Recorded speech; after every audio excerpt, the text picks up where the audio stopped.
Desde los albores de la medicina moderna, mitigar el dolor ha sido uno de los desafíos más recurrentes. Las civilizaciones antiguas recurrieron a hierbas y métodos rudimentarios, pero no fue hasta el siglo XIX cuando esa búsqueda se hizo más sistemática y técnica. Ese impulso abrió la puerta a nuevas formas de intervenir en el cuerpo sin condenar al paciente a un sufrimiento extremo.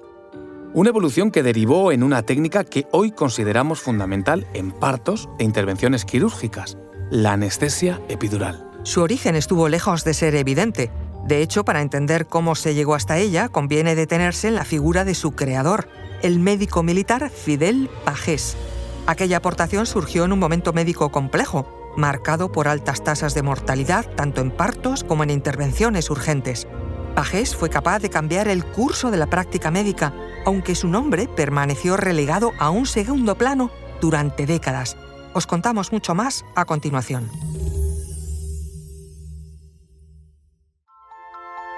Soy María José Rubio, historiadora y escritora. Y yo soy Federico Cardelús, periodista y divulgador. Y esto es Despierta tu curiosidad, un podcast diario sobre historias insólitas de National Geographic. Y recuerda, más curiosidades en el canal de National Geographic y en Disney+.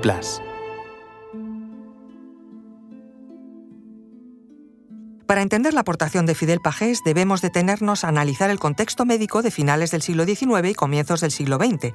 La cirugía había avanzado mucho respecto a la época preanestésica, en las que las técnicas de asepsia y antisepsia redujeron notablemente las infecciones que antes arrasaban los quirófanos. Sin embargo, el control del dolor continuaba siendo un grave problema. Habitualmente, para mitigar el dolor se recurría a la anestesia, pero era una decisión que implicaba riesgos elevados, especialmente pacientes debilitados. La otra opción era la analgesia regional, pero se encontraba en desarrollo y todavía no ofrecía garantías. En el ámbito obstétrico y en cirugías de urgencia, el panorama era aún más desolador. La mortalidad materna durante el parto era elevadísima, sobre todo en los que tenían complicaciones o se usaban instrumentos como el fórceps. En las cirugías abdominales o traumatológicas, la situación no era mucho más esperanzadora. A estas variables debemos sumar el ambiente bélico de inicios del siglo XX. Por ejemplo, las campañas en el norte de África y el desastre de Anual, de 1921, terminaron por saturar los servicios sanitarios militares con cientos de heridos de guerra. La mayoría presentaba lesiones graves de extremidades, tórax o abdomen, necesitando una intervención rápida. Esto suponía un enorme problema práctico, ya que una operación rápida, sin riesgos y con ausencia de dolor, era prácticamente imposible. Una situación en la que solo un médico con experiencia en cirugía y curiosidad científica podía ofrecer una solución real. Algunas de estas intervenciones requerían un nivel de analgesia más modulable y reversible, sobre todo cuando el objetivo era operar a muchos soldados heridos en cadena o mantenerlos más estables. Por eso, aquel contexto de guerra, necesidades médicas y quirófanos abarrotados se convirtió en el caldo de cultivo perfecto para que emergiera la anestesia epidural que hoy conocemos. Y es a Fidel Pagés Miravé a quien se le atribuye su invención. Nacido en Huesca en 1886, estudió medicina en la Universidad de Zaragoza. Destacó como un alumno brillante que recibió el premio extraordinario en 1908. Ese mismo año ingresó por oposición en la Academia de Sanidad Militar y dio inicio a una carrera que le hizo combinar la cirugía más avanzada de su época con la cruda realidad de la guerra. En 1909 fue destinado a Melilla, en plena Guerra del Rif, poco después del desastre del Barranco del Lobo, lugar donde las tropas españolas sufrieron grandes pérdidas. Trabajando en el Hospital Militar de Melilla, comenzó a enfrentarse diariamente a heridas por arma de fuego, amputaciones y traumatismos complejos. Aquel contacto directo con la cirugía de campaña le brindó dos cosas: visión real del volumen de casos y la urgencia por mejorar los métodos. Pagés se curtió realizando operaciones difíciles en condiciones muy precarias, lo que le obligó a optimizar tiempos, técnicas y recursos. Aquel excelente trabajo le condecoró con la Cruz de Primera Clase del Mérito Militar y fue ascendido. Y esos méritos le sirvieron para intentar mejorar la organización de los cuidados posoperatorios y de las técnicas anestésicas que usaba a diario.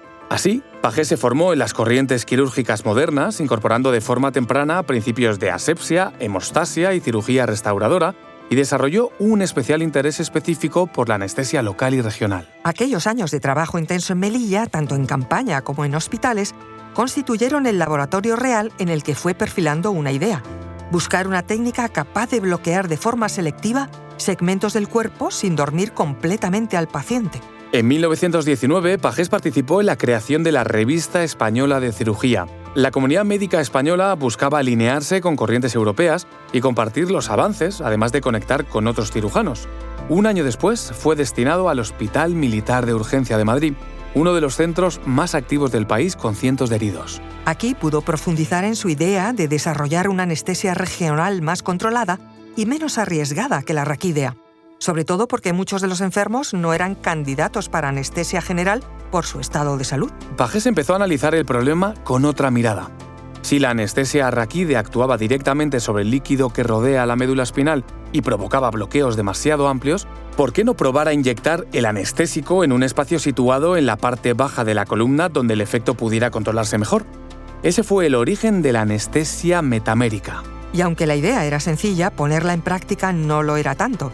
Había que introducir una aguja entre las vértebras bajas de la espalda con mucho cuidado y detenerse justo en ese espacio sin profundizar más de la cuenta.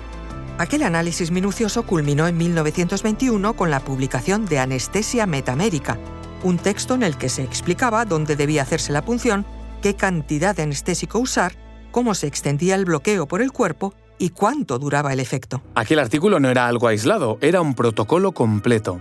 Estaba transformando un concepto anatómico en una herramienta que bloqueaba selectivamente áreas sin dormir al paciente ni provocar una caída brusca de la tensión arterial.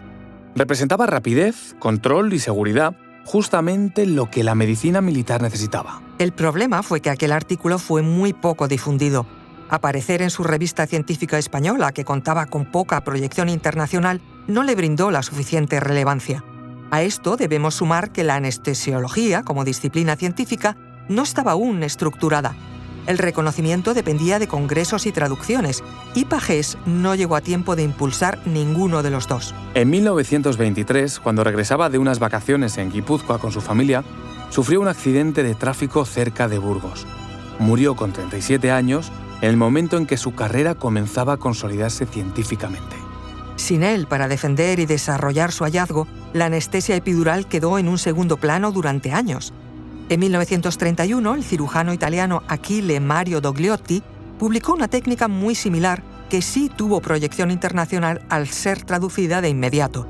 Aquello supuso que fuese considerado el padre de la anestesia epidural. No fue hasta que el médico argentino Alberto Gutiérrez revisó los estudios previos y señaló la prioridad de Pagés en la invención de la anestesia epidural. Después fue cuando Dogliotti reconoció el descubrimiento original del español. A partir de ese momento, la historia se corrigió lentamente.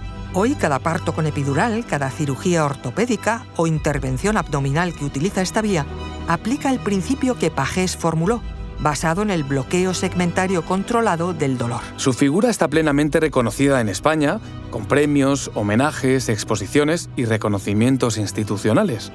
Un legado que se extiende más allá de la memoria histórica para colarse en la rutina diaria de hospitales de todo el mundo, donde la epidural forma parte de las técnicas que mejoran la seguridad y reducen complicaciones quirúrgicas que contribuyen a salvar vidas. Recuerda que Despierta tu Curiosidad es un podcast diario sobre historias insólitas de National Geographic. Disfruta de más curiosidades en el canal de National Geographic en Disney+. Y no olvides compartir el podcast si has disfrutado con nuestras historias.